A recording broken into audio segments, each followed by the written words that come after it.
एक मर्तबा का वाक़या है कि पीरे पीरा मीरे मीरा सरकार गौसे पाक रदियल्लाहु अन्हु अपनी बारगाह में जलवा अफरोज थे।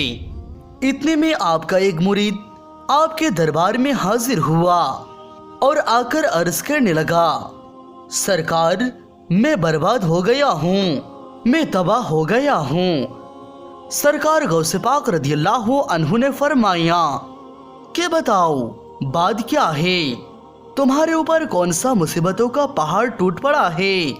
तो उस मुरीद ने अर्ज किया, सरकार मेरी इज्जत का जनाजा निकल गया है, मेरी आबरू बर्बाद हो गई है, मैं लुट गया हूँ। सरकार मेरी इकलौती बेटी है, वो खूबसूरत है, मैंने अपने बेटी को घर में ही रखकर तालीम दी है, मैंने अभी तक उसे किसी काम के लिए घर से बाहर नहीं भेजा था, मैंने अपने बेटी का नाम फातिमा रखा है।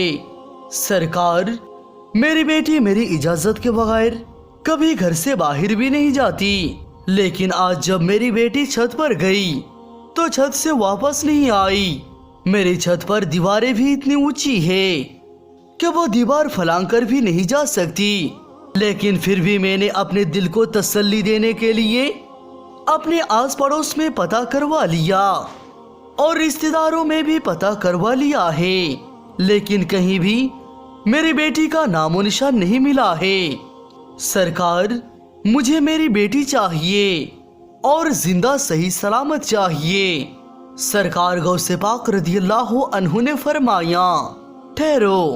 एक कहने के बाद आप रदियल्लाहु अन्हु ने अपनी आंख मुबारक बंद कर लिया। चंद ही लम्हों के बाद आंखें खोली और अपने उस मुरीद से फरमाते हैं, अपने दिल के बेताबी को दूर कर दो, तुम्हारी बेटी आज ही मिलेगी और जिंदा सही सलामत मिलेगी। फिर सरकार गौसे आजम रदियल्लाहु अन्हु ने फरमाया, ए मेरे मुरीद क्या तुम जानते हो कर्व के वीराने को।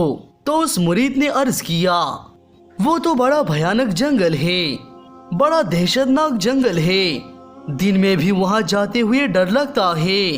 तो हुजूर गौसे पाक रदियल्लाहु अन्हु ने फरमाया कि तुम कर्ब के वीराने में चले जाओ, उसका पहला किला छोड़ देना, दूसरा किला भी छोड़ देना और तीसरे किले की चोटी पर जाकर बैठ जाना। वहां जाकर मेरा नाम लेना और पढ़कर अपने उंगली पर दम कर लेना और अपनी चारों तरफ एक लकीर खींच लेना। फिर वहां से जिन्नातों की फौजें गुजरना शुरू होगी। वो जिन्नात धाड़ते हुए भयानक आवाज निकालते हुए तुम्हारे ऊपर हमला करने की कोशिश करेंगे, लेकिन कोई भी जिन मेरे नाम से खींची हुई लकीर को पार नहीं करेगा। जब तमाम जिन्नातों की फौज चली जाएगी तो आखिर में शहनशाही जिन्नात की सवारी आएगी और वो शहनशाही जिन्नात इतना ताकतवर है कि वो बड़े बड़े पहाड़ों और दरख्तों को उखाड़ कर फेंक सकता है। वो ये तो ताकत रखता है, लेकिन उसमें इतना ताकत नहीं कि वो मेरे नाम पर खींची हुई लकीर को पार कर सके। फिर वो शहनशाही जिन्नात आपसे पूछेगा, फिर आप उसको अपनी पूरी दास्तान सुना देना कि मैं हुजूर गौसे आजम रदियल्लाहु अन्हु का मुरीद हूँ और उन्हीं का भेजा हुआ हूँ। मेरी बेटी खो गई है, मुझे मेरी बेटी आज ही चाहिए और वो भी जिंदा चाहिए, सही सलामत इज्जत के साथ। अगर मेरी बेटी को कुछ हुआ तो मेरे पीर के कहर से पूरे कौम जिन्नात को कोई भी नहीं बचा सकेगा। हुजूर गौसे पाक रदियल्लाहु अन्हु का ये मुरीद कर्ब के वीराने की तरफ चल देता है। 2 किले छोड़ने के बाद तीसरे किले पर आकर बैठ जाता है। कर्ब के वीराने में जाकर हुजूर गौसे पाक रदियल्लाहु अन्हु के नाम मुबारक को लेकर अपनी उंगली पर दम करता है और चारों तरफ लकीर खींचकर बैठ जाता है। जिन्नात का फौज गुजरना शुरू हो जाती है। बड़े बड़े खतरनाक जिन गुजरते हैं और उस पर हर तरफ से हमला करते हैं, लेकिन सरकार गौसे पाक रदियल्लाहु अन्हु के नाम पर खींची हुई लकीर को जब वो छूते हैं तो उससे टकरा कर भाग जाते हैं। सारे जिन्नात की फौज चली गई। आखिरकार शहनशाही जिन्नात की सवारी आती है।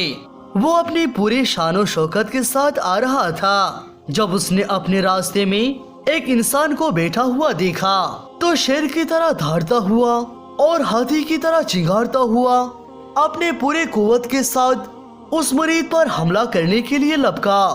लेकिन जैसे ही हुजूर गौसे पाक रदियल्लाहु अन्हु की नाम मुबारक पर बनाई हुई लकीर को छूता है तो वहीं पर घुटने टेक कर बैठ गया और उससे पूछने लगा कि तुम कौन हो और कहां से आए हो, बात क्या है।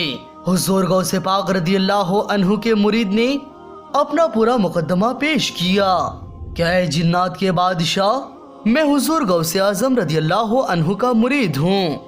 मेरी लड़की छत पर गई थी लेकिन वहाँ से मेरी लड़की गायब हो गई। कोई जिन उसको उठाकर ले गया है।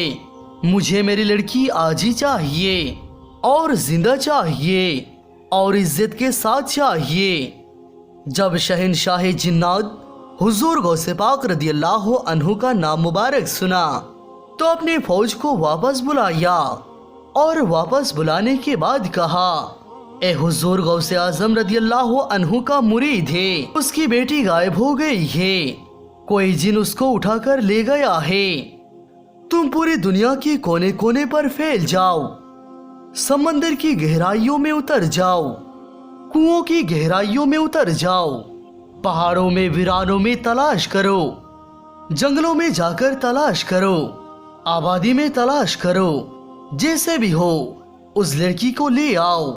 जो जिन उस लड़की को ले गया है उसको भी लेकर आना। पूरी जिन्नात की फौज चल देती है लेकिन शहनशाह जिन्नात ने फिर उन लोगों को वापस बुलाया और बुलाने के बाद कहा कि आकर ये मत कह देना कि लड़की हमें नहीं मिली है, इसलिए कि अगर लड़की जिन्नात के पास ना होती तो हुजूर गौसे पाक रदियल्लाहु अन्हु अपने मुरीद को मेरे पास कभी नहीं भेजते।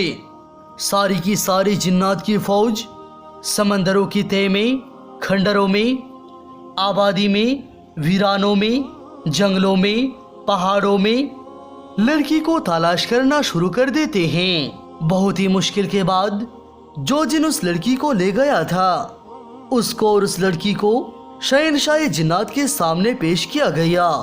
उन जिन्नात ने कहा, ए शहनशाह जिन्नात, हमने इसको बहुत मुश्किल से तलाश किया है। शहनशाह जिन्नात उस जिन से कहा कि तेरी हिम्मत कैसे हुई, क्या तुझे पता नहीं कि हुजूर गौसे आजम रदियल्लाहु अन्हु कौन है? तुझे उनके शहर से लड़की उठाकर ले जाते हुए डर नहीं लगा? तो उस जिन ने कहा, ए शहनशाह जिन्नात, मेरी इतनी हिम्मत तो नहीं थी, लेकिन मैं क्या करता, मैं हवा में उड़ता हुआ जा रहा था कि लड़की अपने मकान के छत पर इस अंदाज में खड़ी थी कि इसके बाल बिखरे हुए थे, इसका चेहरा खिला हुआ था और ये अपनी नाजो अंदाज में खड़ी हुई थी। शहनशाह जिन्नात ने कहा, तूने पूरी कौम जिन्नात को खतरे में डाल दिया है। अगर शेख साहब जलाल में आ जाते तो पूरे कौम जिन्नात को पूरी दुनिया के किसी कोने में जगह नहीं मिलती। और शहनशाह जिन्नात ने इतना कहकर एक जल्लाद जिन को बुलाया और उसको हुक्म दिया कि इस जिन की गर्दन को जिसने इस लड़की को उठाया था धड़ से अलग कर दो, उसको कत्ल कर दो। और फिर उस लड़की को सरकार गौसे आजम रदियल्लाहु अन्हु के मुरीद के हवाले करते हुए कहा, ए लो और शेख साहब की बारगाह में मेरा सलाम अर्ज कर देना और तुम्हारी बेटी आज ही पूरी इज्जत के साथ तुम्हें मिल गई है। शहनशाह जिन्नात इतना कहकर चल देता है तो सरकार गौसे पाक रदियल्लाहु अन्हु के मुरीद ने आवाज दी, ए शहनशाह जिन्नात, जरा हमारी बात तो सुनो। तो शहनशाह जिन्नात ने कहा, बोलो क्या बात है। तो सरकार गौसे पाक रदियल्लाहु अन्हु के मुरीद ने कहा कि बताओ, तुम लोग भी सरकार गौसे पाक रदियल्लाहु अन्हु को मानते हो? इतना कहना था कि शहनशाह जिन्नात ने कहा, हुजूर गौसे आजम रदियल्लाहु अन्हु जैसे इंसानों का शेख है, इसी तरह से वो जिन्नातों का भी हाकिम है। शेख की निगाह जब उठ जाती है तो पूरे कौम जिन्नात में जलजला आ जाता है। अल्लाहु अकबर।